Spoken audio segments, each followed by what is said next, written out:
Welcome back, Reddit. I'm your host. What? I woke up to find my bed nailed to the floor. Our next post is from an anonymous user. My ex-boyfriend used to tell me I was too sensitive and would make fun of me for getting scared during horror movies or jump scares. He said it was all in my head. So when I moved into his apartment, I got a real scare. When I woke up one night to find my bed nailed to the floor, it seemed like a harmless prank until I tried to get out of bed and found myself nailed to the mattress. Yeah, I kid you not. The mattress was screwed down to the floor. I immediately started screaming because I couldn't get out and no one was answering my calls. Turns out he'd taken out his frustrations on me and made sure that I would be able to leave. If something like this were to happen to you, then you probably think that the first thing to do would be to start ripping boards off the bed, hammering the nails back in to pull the screws out. But if you have a flat bed like this person did, then that's not going to work. Because you can't really rip boards off a flat bed unless you somehow attach those boards to the wall. But if they're just resting against the wall, then they're not nailed to anything, and they're super easy to move. But yeah, aside from that, it is a pretty scary situation. Like, are you supposed to put screws in the bed? I don't know. It never occurred to me that someone would screw their bed into the ground. But yeah, if you wake up and your bed is nailed to the floor, then you should try moving it. No, it's definitely worth a shot. But our next post is from another anonymous user. I was staying at a friend's house. She had recently moved into this old duplex in a rundown part of town. When I went to sleep, I kept hearing clanking noises coming from the floor above us. In the middle of the night, I was awoken by what sounded like screams in the walls. I just thought it was some weird pipes or something, so I went back to sleep. The morning after, of course, not sleeping at all. Yeah, I told my friend about the noises, and she said, "Oh, that's just the house settling. Don't worry about it." After she left for work, I decided to check things out. As I walked past her bedroom, which was still dark, I could have sworn I saw the curtains move slightly. Thinking nothing of it, I headed downstairs. The house had a very musty smell to it, and there was cobwebs everywhere. The clanging noise I heard turned out to be a loose pipe. However, the sound of screams in the walls was still there.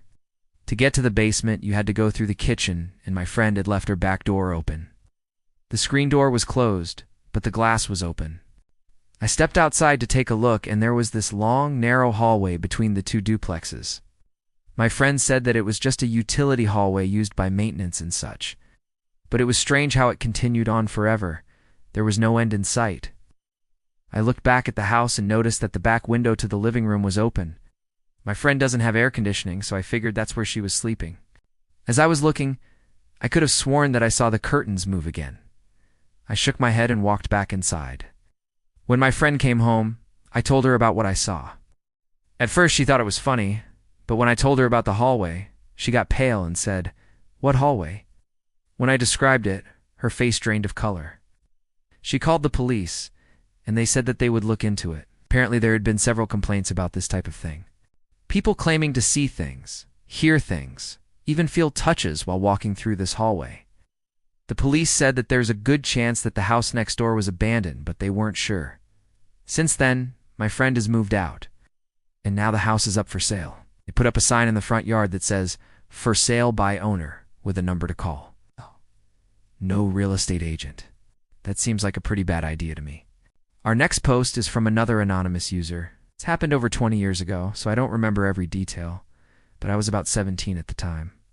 I lived in a small coastal village in England with my mom. We rented a house from a local farmer who also owned most of the housing in the village. There were only about 5 houses that weren't owned by him or his family. One weekend, I was woken up in the early hours by what sounded like screams in the next room. Obviously, I was freaked out sitting in bed, trying not to make a noise. Then I heard footsteps near my door. Heavy footsteps. And silence. I remember thinking, don't be stupid. There's no way anyone would be walking around the house in the middle of the night. I fell back asleep. Then in the morning, I told my mom about it, and she laughed. She said it was probably just Trevor and his mates having a laugh. Trevor was my neighbor. He was about 25 and had recently moved in with his parents after being kicked out of the Royal Navy. He had anger issues. Later that day, my mom and I decided to visit the local pub for a drink.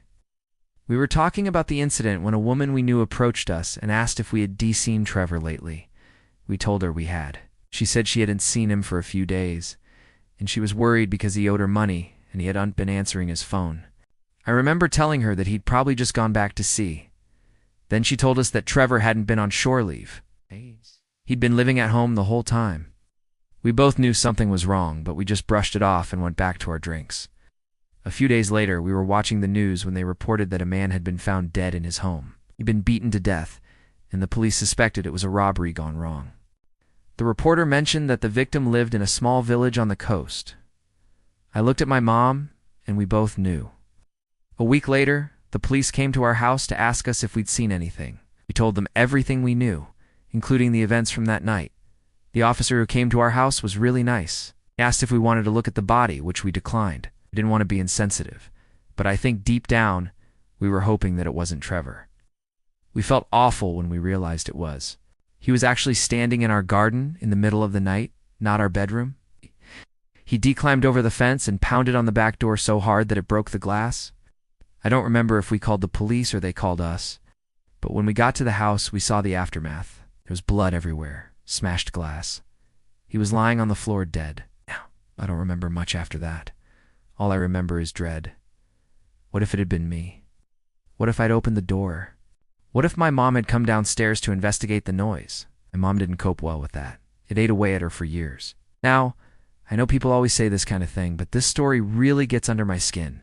It's terrifying to think that someone would murder their neighbor, but then climb over the fence and sneak into their house to stand in their garden and pound on the door in the middle of the night.